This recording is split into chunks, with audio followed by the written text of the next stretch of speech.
మెల్లగా తెల్లారిందో ఎలా, వెలుతురే తెచ్చేసిందో ఇలా, పోసి నవ్వులతో మెరిసే పసిపాపల్లా.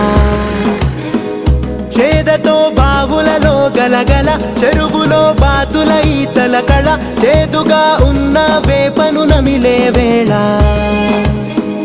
చుట్ట పొగ మంచుల్లో, చుట్టాల పిలుపుల్లో, మాటలే కలిపేస్తూ మనసారా మమతల్ని పండించి అందించు హృదయంలా.